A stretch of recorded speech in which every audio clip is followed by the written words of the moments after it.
Hey there, it's Kat and this is Brews and Reviews.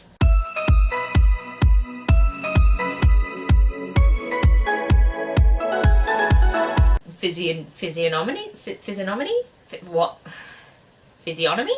Today I'm going to be talking to you guys about my September wrap-up. If you don't like sci-fi, this probably isn't the wrap-up for you because I read a lot of sci-fi. That was the only genre I read. I mean, actually, quite a lot of these books fall into other genres as well, but predominantly sci-fi, and that's because the Tome Infinity and Beyond Readathon was going on throughout September, and I took part in that. And I actually only read one book before Tome Infinity started, and it turned out that that was also a sci-fi. So, buckle up for sci-fi reading talking time. So the first book that I finished this month, and the only book that I didn't read during Tome Infinity and Beyond, was a sci-fi erotica called Alien Captive, and that was by Lee Savino and Golden Angel, which is definitely 100% that person's real name. Now this is continuing on my trend of I was still on holiday and I was like, I want to read some like A-class trash. The premise of this book is that a woman was reading a story on an ebook, and the ebook was like, swipe right for captivity, and then she basically gets abducted by these aliens who have like, their planet's been destroyed and they're just all horny and need to reproduce or something, I don't know.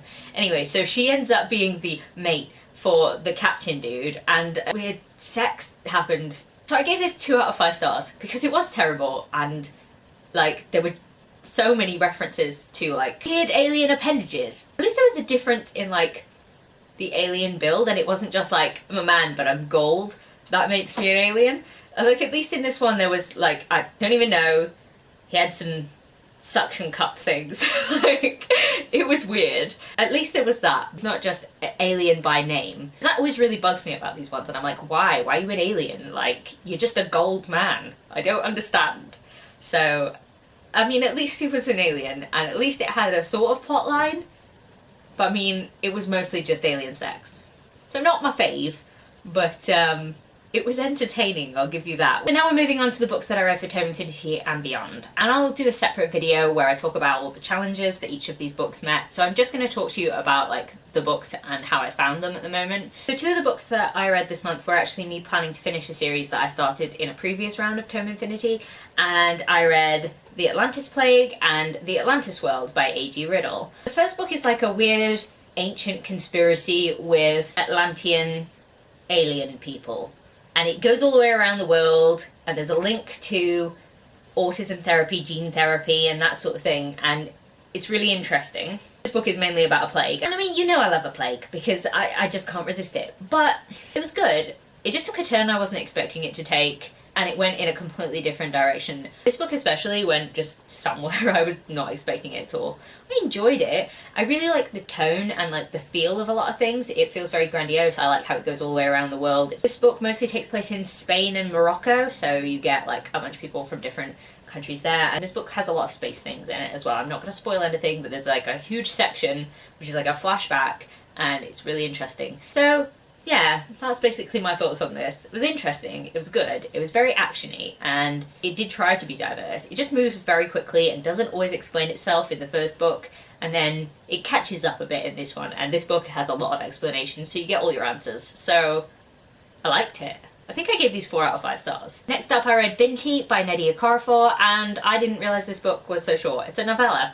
Like, why didn't I realise that it was literally very tiny? This book was not at all what I thought it was going to be about. I didn't know anything about this book, apart from that it's about this girl who is the first of her people to go to this university out in space, and she is very intelligent. Yeah, I didn't realise the plot of this book at all. I was very, okay. I was pleasantly surprised, because it was not what I was expecting, but in a good way. I just kind of wanted more. Maybe if all 3 of the novellas were like lumped together, then it would have been much more enjoyable, but I don't know, I haven't read the 2nd and 3rd one yet, so I mean, let me know if you've read it. Do you think they should have all been together? I just felt like I wanted a bit more. But I like Binky, and I like her heritage and how much it means to her, and I enjoy the alien races that come into it. So, oh my god, I've just spilled hot coffee down myself. That was really quite sore. I'm very angry right now. Just to round off, Binky was really good, I enjoyed it, can't wait to read the next one. The next book that I read was One Punch Man Volume 6, and I really enjoyed this one. It was a lot of fun. Again, I say this every time I read one of these. It's a parody on superheroes, and it's awesome. Then I decided to read Lifelike by J. Kristoff. I wasn't really sure about the premise of this one at first because it sounded a little bit to me like that Alita Battle Angel film that I've kind of found like meh. But I am working my way through J. Kristoff's work and I was like, well, I'll check it out. And I really enjoyed it. I'm really glad I did. I enjoyed the characters. I listened to this one in one day and finished it at work and I was like, wait. Many twists. I enjoyed it and it's just really cool. There were like flavours of Mad Max in there and like there are loads of different types of like robots and things like that and I just really enjoyed it and I was like, oh god, the end. I have a hard time with endings like this because all it's made me do is go, well hang on, this is part of a trilogy and only the second one's out so I can't read the next one yet because what if it leaves it on a note like this and then I'll be like, what do I do? So probably not going to read the next one until the third one's out even though I really enjoyed it, so I mean, let me know, does the second one end on a cliffhanger? Because if it does, I'm not reading it until the next one's out. Then I picked up the Team Natural Disaster group book, and that was the 5th season by N.K. Jemisin. I was just not sure about how I felt about this for the longest time. I was listening to this one at work. I kept saying to my team at work, I was like, this book's really weird. It keeps going from second person to a story about a little girl and a story about like adults who are being forced to have babies and like I didn't like it and it took me quite a while to get used to N.K. Jemisin's writing style. I found a lot of things were very blunt and things weren't explained properly. I don't know if it was just when I was listening to it on audiobook, but it was like I was expected to know things and then I picked up the physical book and I was like, oh, there's a 7-page appendices at the back, which you don't know when you're reading this as an audiobook, so I wouldn't recommend the audiobook just because it takes you about 10 times longer to figure out what the hell everyone's talking about. That being said, by the time you get to the last third of this book, if you can push your way through not understanding certain things and all that sort of thing, maybe it's just me that didn't understand it, but like I was like, what is happening? And I couldn't get past like just everybody being really nasty to each other. By the time you get to the last third of this book, actually you might like what's happening. I mean, I did. On the cyanide storyline, when everyone ends up on the island, that bit, I liked that bit. I was like, oh my god, it got cute. And I was waiting for that because it actually gave me a sort of an attachment to the characters and then I was like, okay, finally I am caring about what happens to these people. I found that I really struggled with that and that is why I was so iffy about this book because I didn't necessarily care what happened to them. I was like, oh, that'd be sad if that person got hurt or something like that, but I was like, eh. Then the island bit happened and I was like, involved. So I'm definitely going to end up reading the next one. The more I think about it, the more I'm like, yeah, I want to read the next one. I need to know what happens. Next up I read The Unit by Nini Holmquist. And I think that this book may be my favourite book that I read this month. It's the one that I keep thinking about and thinking about and thinking about. Well, there's two that I really love. I'll get to the second one in a minute. Unit is a Swedish book that is kind of a little bit like the film, is it The Island with Ewan McGregor and Scarlett Johansson? It's quite an old film now, where in that film people are cloned and then they're taken away and used for, like, if somebody needs their body parts because the real person has, like, been in an accident or something like that, then they sort of go off to the island and they get chopped up and their organs get donated. Well, in the unit, what happens is if you are a childless person and you're not in a protected area of work, like you're a teacher, you're a nurse or something like that, if you are 50 years old as a woman or 60 years old as a man, then you get taken to the unit. You have to give up all of your possessions. If you've got pets, you have to give them away, find them homes or something like that, and you end up in the unit where you are basically tested on. Medically tested. It could be something as simple as 30 people doing like a fitness test every day, they work out and then they see how it affects people of that age. Or it could be like radiation therapy and a new type of drug that makes you lose your mind. So it's really horrible and it really makes you think. And the premise of this book is that the main character finds love while she's in the unit and some things happen and it's a horrible book. It's horrible. Like, I hate it, but I love it. It was really good and I'm conflicted, so I want someone else to read this so I can talk to them about it because it fucked me up. I sat there and I was reading it and I was like, why are so many horrible things happening? Why is it just getting more and more horrible? And everyone's like, nah, it'll get better. It'll be fine. It's not gonna be horrible. There'll be a happy ending. And I'm like, you're wrong. You're wrong. So it was a traumatic experience for me, but I want to share that traumatic experience with someone else. So can somebody please read this and talk to me about it, because I need this. I need this. Next up, I read Beneath the Dark Ice by Greg Beck, and that was because Steph from Novelty Corner basically said this book had something from Antarctica, and since my original Antarctica pick sort of fell through because it wasn't actually in Antarctica, I was like, yeah, I'll pick this up, this sounds interesting.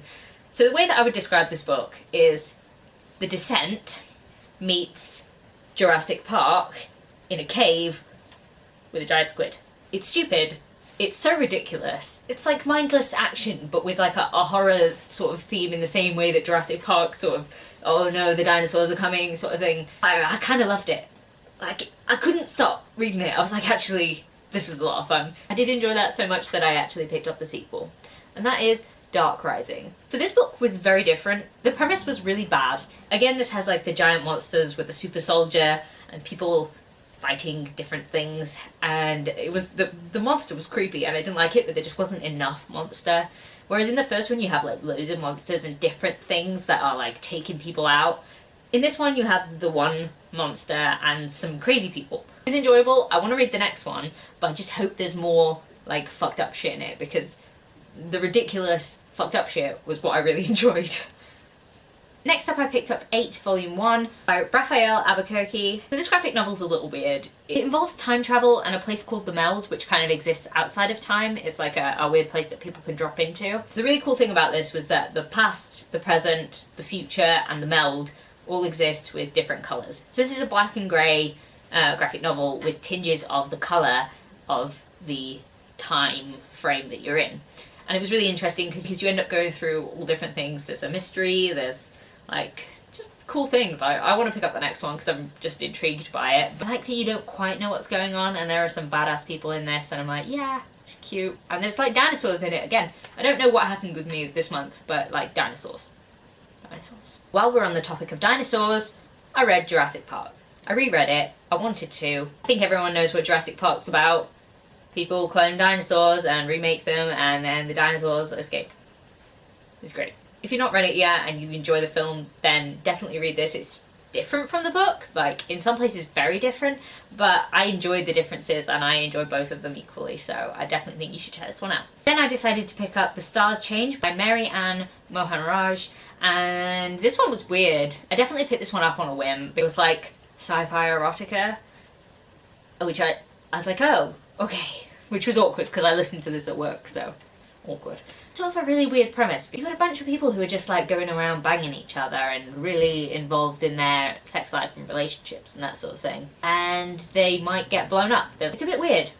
But one thing that I really did enjoy about this book is its relationship to gender and aliens and sexuality. It's a very, very short book. It's only about 4 hours as an audiobook, and I liked it. It was just a bit weird in terms of people were just going, oh, you're banging now, oh, you're having sex too, you just had sex with that person, why are you going over there? Like, it's a bit weird. There's like a lot of sex at the beginning of this book, and then it sort of levels off into a storyline for a bit, so yeah, it was interesting. Then I picked up The Temple by Hernan Rodriguez, which is actually a graphic novel adaptation of a couple of H.P. Lovecraft stories, and I really like the art in this one. It's sort of condensed Lovecraft, and I know a load of people have problems with Lovecraft because he's kind of racist, and a lot of people just don't get on with his books, so I kind of thought, well, I want to take in the story, but I don't actually want to read racist things. So if I read it in graphic novel format, maybe that'll be stripped back, and I feel like it was. I liked the stories. Some of them were just like, alright then. Yeah, that was like a little thing that I read. It just didn't impact me very much. I liked The Temple. Like, as a story, that was an interesting story. I might actually revisit the Lovecraft version of that, but the other ones, there's one about a music box that was quite interesting, but the other ones I was just like, it's just a thing I read, I'm not intrigued by that, whatever. The art was nice. Next up I did a reread of a series that I really, really enjoy, and that is Nixie by Scott Rankin. This book is about a ship full of teenagers who sort of get put into a competition to be the first people who go down to this planet where the aliens only like children, basically. They hate adult humans and will kill any adult humans, so none of them can go onto the planet. But there is this extremely valuable substance called Nixia that exists on the planet, and this corporation that's sending the kids out there really wants to mine it. because it can be manipulated into anything you want apart from like food and drink. This features an extremely diverse cast, as the teenagers that are taken on Babel ships are actually from all around the world. And yeah, I just really like it. I really like competition-based books, and there were some twists and turns in this one, and I really enjoyed it. I've read this one twice before because I keep meaning to read the next one, and I finally did. Yes, I mean, I even read the hardback version. So I bet that tells you how much I actually like this book. I read the hardback version, and whew, this book has so many turns and so many twists, and I was like, wait, what? Wait, what?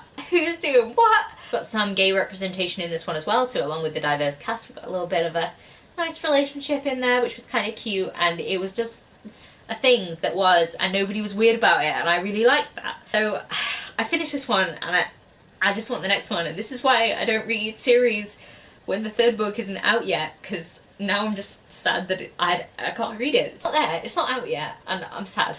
So if you read this series, talk to me about it, because I am reeling from all the things that happened, and I just need to know what's gonna happen next. It's just so good. It's so good. And on to the last book that I read in September, and that is Warcross by Marie Lu. I've been meaning to read this for a long time. Ever since I read the Legend series, I really enjoyed that. There's something about Marie Lu's writing that just really entrances me, and I sort of just speed right through it, and I'm like, yeah, this is great. I love like the action, I love like the characters and all that sort of thing. Warcross is about a girl who hacks her way into a virtual reality game and ends up getting hired by the people who've made the game to track down someone else who's infiltrating it. So this book was middling for me for a very long time. It was like okay, in the same way that I found Renegades was okay. They were on a very similar line to me. I was like, okay. And then as I neared the end, I was like, oh my god, right, I'm really into this now, and I can't stop. And there's a chapter in here where I just got to the end of the chapter and I went, what? And then I turned the next page, and the first thing that the main character says is, what? And I was like, wow, okay, predict what I was gonna say there, okay, whatever. There was an obvious twist that I did get from like a mile off, but this other twist I was like, okay, I didn't see that coming. It sort of became like a 4 out of 5 stars for me. I'm dead interested to see what the next one will be like, because I feel like that will either make or break this series for me. I found it really interesting. I like the world. It is quite YA romancy at times, but like, I'm okay with that. I like YA romance, like, kiss. I like that, you know, it's fine. So I enjoyed this, and yeah. So that's it for this wrap up. I read 17 books this month, and I probably averaged out about 4 or 5 stars for most of them. So I'm really, really happy with what I read this month. And I'm sorry this is probably quite a long video, but I had a good time reading this month, and I wanted to talk about the books, so I did. If you enjoyed this video, please leave a like, comment, subscribe, and I'll see you in the next one. Bye!